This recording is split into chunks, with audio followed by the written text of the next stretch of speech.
You know, one thing I've noticed about YouTube is that they love to bless our feeds with random ass videos. It should be the most nonchalant on the website, I'm telling you, and it'd be front homepage just for all of us to come in and just watch it. I don't get it. And I hope y'all don't think I'm being sarcastic. I'm like dead serious with like airline passenger freakouts. So there's a whole TV show dedicated to watching people have full-blown meltdowns in the middle of an airport. Sold. Why would I skip out on that? You're dumb to think I would. Now, before we get started, I do gotta say, subscribe to the channel. I don't know what you feel you're missing out on. This is a lovely home in which everyone is welcome, no matter what you look like or what you smell like. I'm gonna stop it right there because, yeah. Now, I do want to say, airport, one of the last places I ever want to be on earth. The fact that they caught all of this on camera is golden. They knew they hit the jackpot. You know how many fights I've seen people just stealing because they down bad and got an overnight stay to go to their next city? It gets treacherous in those fields. Oh, an airport?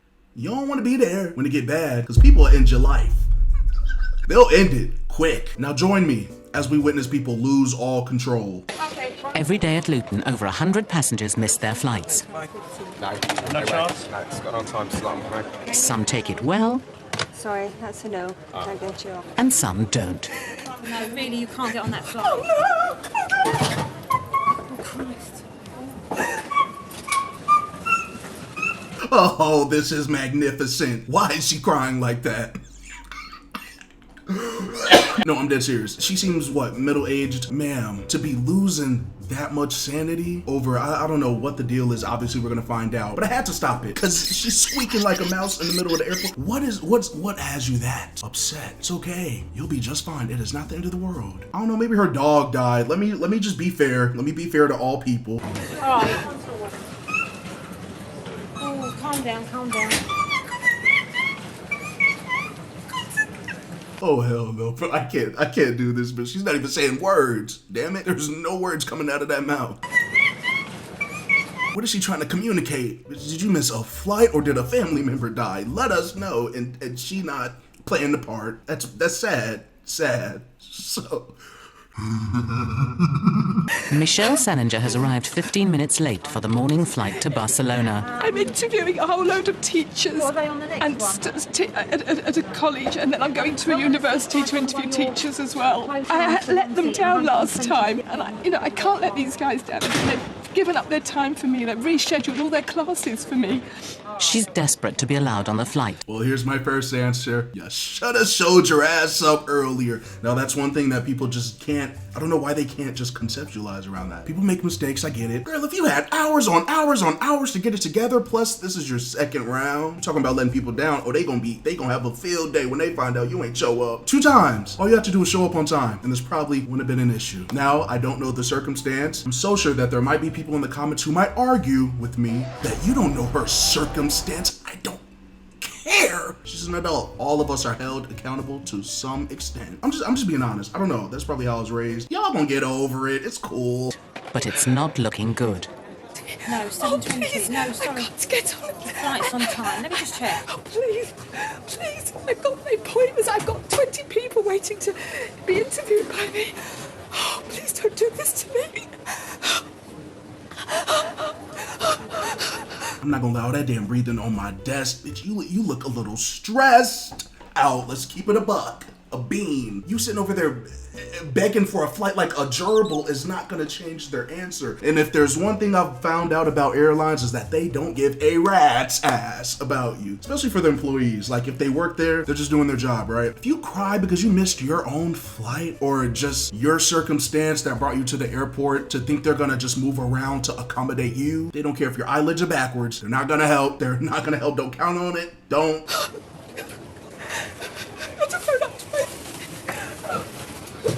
There must be somewhere you can give me on this, please. No, there isn't, honestly. Oh God, what am I going to do? You've got no idea how important it is to let all these guys.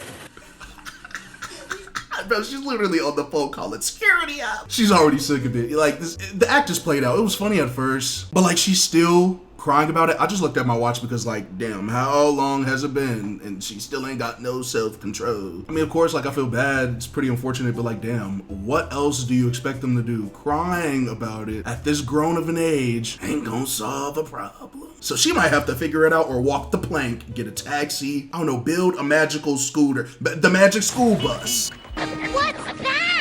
Girl, that's a booty hole. She could take a flight. She could figure out a flight on the match. Yup. Michelle's pleading wins her one last chance. Okay, thank you. Bye-bye. Yeah, he's definitely on time. Please, let me into the room. The next Barcelona flight won't even leave until after Michelle should have arrived. It's not one of her better mornings. Ooh, it's so late because she's still sobbing and boo-hooing. I'm surprised that segment went on for that long. They just really exposed her entire panic attack. I don't know what happened or what went on. This is the real world, ladies and gentlemen. Again, this show is, I don't know, who created this? Like, these people are losing it at an airport. Oh, this is fantastic. This is a new series because, like, damn. I just don't get that. I don't know. I just couldn't be seen that physically upset about an inconvenience that I technically placed myself in. You know what I mean? Like, if we're being technical. Because, yeah, I mean, I have to set a serious boundary or people might not take it serious. I'm not going to feel bad if you cry. Cry in the bathroom where no one can hear it. The traffic was dreadful. It was meant to come at 6, and I would have been here in time, but the taxi was 20 minutes late. I phoned up twice to get it to come. Supervisor Sam Jones offers an alternative. What we can do is we can offer you, it's not what you need, but it's what we can offer, because it's all we've got to offer you. And it's a free transfer, so you're not going to get charged anything else for the lunchtime flight. We'll get you on that flight, okay? They're actually going to help her out. Wow. I take back everything I said. I do feel bad. It's kind of the same thing. I mean, of course, I'm glad that they can actually help her out in some way. But, like, this is just, I don't know. I feel as though with that type of show, like Meltdown, she has had to pull that somewhere else. Like, there's no way. This is not the only time it just triggered her all at once. She did this on multiple accounts. Best believe, and I could put a fine dollar on it. Monday morning now, aren't you? Oh, it's going to take an hour. It's not It is. I've got to stay up for 5 hours. But none of the options will get Michelle to Barcelona in time to meet her teachers. I could have got that flight. The problem is she's got such a long way to go to any other nearby airport. She's going to be stuck in the same position. With little real choice, Michelle agrees to take the later flight. I do want to apologize.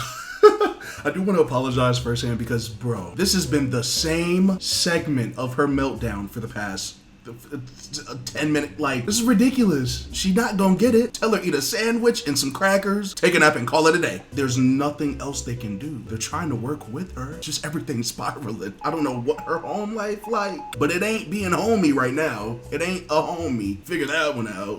One problem at least has been resolved. Having phoned her teacher, and after a 4-hour wait, Michelle checks in for the Barcelona flight. I missed the earlier flight. Did you? Yeah, I'm coping now. Yeah.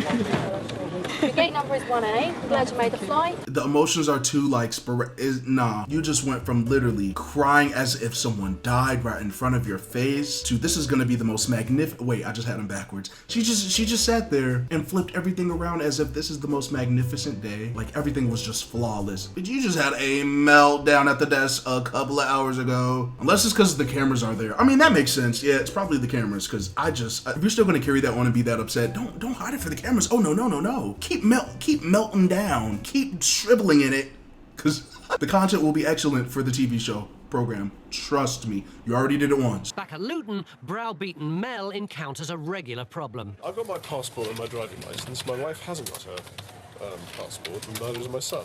But we do have to have one form of ID. Like I say, we haven't got one of those. So we can't fly? No, not unless you have one of those. There must be something you could do. No, there's not. There's absolutely not. It's totally correct. But why? What are you worried that If I get on a train and go up to Scotland, I don't actually have to have a passport to get. Yeah, of course it's a bloody train, but it's going to the same place. Right. Someone seems a little upset. Now, I'm gonna take the wild assumption that this is in the UK because the guy's sitting here talking about he has to travel back to London, and I think they're arguing over some form of a passport. I need to hear it out completely, but it's just crazy. I just wanted to pause it to mention how, like, when you go to airports or just any form of retail or just convenience to where you're dealing with a customer, those people talk to you as if they just are taking all their anger out. I feel for anyone working in retail or any form of a public setting in which you have to deal with strangers, because these motherfuckers be wild. Well, it strikes me as being very strange. I can't do anything about it, ma'am. We have no discretion. I've got loads of identification. I've got loads of cards with me. I've got everything, but I haven't got a photograph. I was going from Luton and I was going to Edinburgh. The problem appears to be that we haven't got our photo ID to try and travel to Scotland, which, as far as I can remember, was in the British Isles. What can we do? We're utterly hamstrung by these thick-headed people. I mean, I'm hearing his point. It's a photo ID. You didn't have a photo ID. You know they're gonna need a photo ID. Even if you didn't know and you found out, it pretty much is universal. It proves identification. So like, it's crazy how they just are upset about that, you know? I can never get mad at employees. It's not like they're making the rules. You could tell when someone's kind of being like a smarty with you. These people just look like they're doing their job. They don't have a choice. It's part of the protocol. You met at the wrong person. Child, rip that passport in your face and you're not going nowhere. You can go home. How about that? Sit on that couch and watch TV. That's the vacay. That's the travel trip. Who say, I can't do this, can't do that. I mean, you know, it's my son and my wife. It's not as though I'm importing some sort of strange 8-armed monster. How stupid is that? The Tillys are supposed to be flying to Scotland for dinner with friends tonight, but if Caroline can't make the next flight, she'll be dining alone. I mean, the narrator ain't wrong. Again, they might have to sit on that couch and eat a slice of pizza, because damn, I guess the inconvenience is that high. Over at Luton Airport, things aren't running quite as smoothly. The new departure screen in the bar apparently has a mind of its own. Passenger Graham Sinclair was waiting for the delayed 1600 flight to Glasgow. I went into the bar and just sat, ordered a pint, and I was looking at the screen, and it still says expected time 17:55. And then all of a sudden the screen changes and says like no boarding gate 14. Walked upstairs and looked at the screen and it says closed. Oh, see, now that shit's technical. I would have ran up to the desk and been fighting I'm just playing. I mean, that's technical. What can they do? You know what I mean? These are one of those circumstances where, I don't know, bro. I just can never see myself getting upset at things that are out of my control. If you go somewhere and shit just happens, what can you do? Crying not gonna fix it. Getting mad ain't gonna fix it. Technically being patient and calm ain't gonna fix it either, but it's the easiest route to take because you can't do shit about it regardless of how you act. Am I Superman? With the screens apparently urging people to stay in the bar until their flights have departed, it's not long before another passenger misses her flight. Basically, that they didn't put the screens on final call, which they always do. It does it automatically. I was watching that screen all the time. So it went from go to gate 16 to gate close. They have been telling me that the screens did say that the gate was boarding. And No, it did not. I can promise you it did not. Are you calling me a liar? I never said that. Well, you are, basically, aren't you? So you're saying because of the airline mixing that up on a screen, I need a refund or something, bro. Like, okay, that's the part that does hurt. Because, like, if you desperately do have to go somewhere, and again, it's out of your hands, and they're sitting here saying they can't do anything about it, again, that's their job. I get it. I need a full refund. I need a full vacation payout, and I damn near need an entertainment show from all the employees. No, those were. You're basically calling me a liar. No, you've told me that what I've told you is not true. So you're basically calling me a liar. And with the next flight to Nice fully booked, things are not looking good. All I can do for you is transfer your flight tomorrow morning. I want to be on the flight tonight. You cannot get on the flight tonight. There is not one available seat. And when the flight is not full because people don't turn up, what will you do? Nothing. Well, I think you should do something for me. I can't do anything for you when people have brought Right, this. I'm a journalist and you'll be. I will write up about how bad behaved you guys have been because quite frankly it's crap. I wanted to see them box, throw hands, something else. I mean, I just overheard her saying that she's a journalist and she's gonna write about how poorly their behavior was. Send me the article. I'm just curious. I want to read into it. Like, that's crazy. Can I just bring you to the point that it did say on there, go to gate 16. Of course it said go to gate 16. But you didn't go. No, I didn't go because the other people are saying. What can you expect you to do? The other people are saying final call. Yeah, and all when we it do. says final call, you run, you go. Well, if you choose to do that, then you run the risk of being offloaded, which you have. Absolutely bollocks. There's a child right behind you. Can you not swear? Bollocks is not a swear word. Ooh, now they have two individuals at the party. Somebody might die tonight. No, this is bad though. I don't know. I can't say I would be someone to avoid confrontation, but when it's unnecessary and I know they're confronting me about something that I already technically can't fix myself, it's like you're talking to a dead end. You're fussing at me. All I do is work here, and your situation has nothing to do with me, but I'm the one getting all the heat because you're frustrated. They need to give angry passengers a lollipop or something, a lozenge, something to suck on so they can shut up. Just some of them, at least. It might help. With Matt getting nowhere fast, his problems get twice as hard. Quite with the exact same situation. Your computer system is screwed. Expected time, it says 16:55. Now, all of a sudden the screen changes and says boarding gate 14. Now, left downstairs, went upstairs, and it says upstairs gate closed. An explanation would be lovely. With no simple solution in sight, Lindy appeals to Matt's softer side. No, I am upset because you don't care. I do care. No, you don't care. Couldn't be me. It could not be me. I would have invented a flying scooter, a bicycle. I don't know. I would have been out of there because I get it. It's just too inconvenient. I do have a lot of patience though. Don't twist my words. I'm not weird. Chill. But I'm gonna leave it here. I'm not gonna lie, this video is kind of mad long, but I just wanted to give you a glimpse of what was on my YouTube homepage. So hopefully you guys enjoyed. Again, if any of you are new to the channel whatsoever, please just subscribe. You're already here, you're watching my face. Don't just wait for a recommended video to show up. Just subscribe. Turn on post notifications. You'll always be notified each time I pop up. And again, also if you guys want to, I'll drop all my social medias here. So feel free to follow them so that you're keeping up with me when I'm not here. And yeah, that's it. Take care, be good. I know holidays are around the corner, so hopefully you guys are chilling, because I'm good. And if you keep watching my videos, I'll drop more, so you'll have entertainment while you're at home. Okay, I'm done talking. I'll see you guys in my next video. Peace out.